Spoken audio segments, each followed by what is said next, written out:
อย่ารู้ใจเธอมีฉันหรือเปล่าอย่ารู้ว่าเธอได้ยินบ้างไหมก็เสียใจมันบอกว่ารักเธอมาใหม่ร่ำร้องเรียกภายในใจเท่านั้นรู้ว่าคงเป็นไปไม่ได้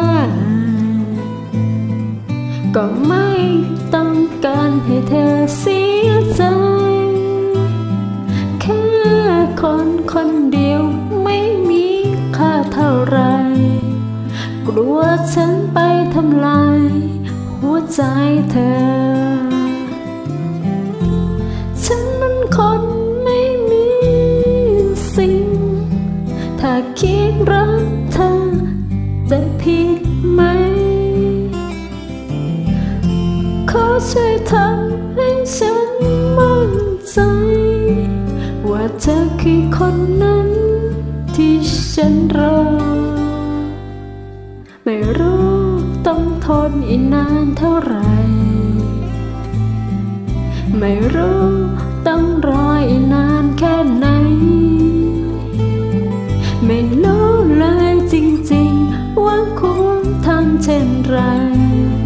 ให้เธอรู้ความในใจว่ารักเธอ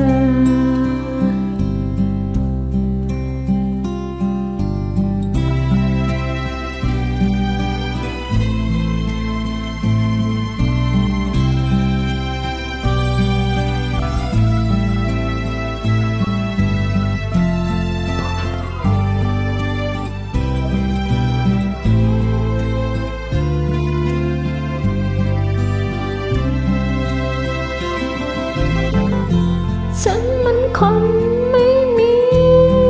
สิ่งถ้าคิดรักเธอจะผิดไหมขอช่วยทำให้ฉันมั่นใจว่าเธอคือคนนั้นที่ฉันรอไม่รู้ต้องทนอีกนานเท่าไหร่ไม่รู้ต้องรออีกนานแค่ไหนไม่รู้เลยจริงๆว่าควรทำเช่นไรให้เธอรู้ความในใจว่ารักเธอ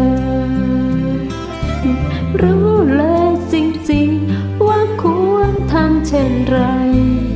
ให้เธอรู้ความในใจฉันรักเธอ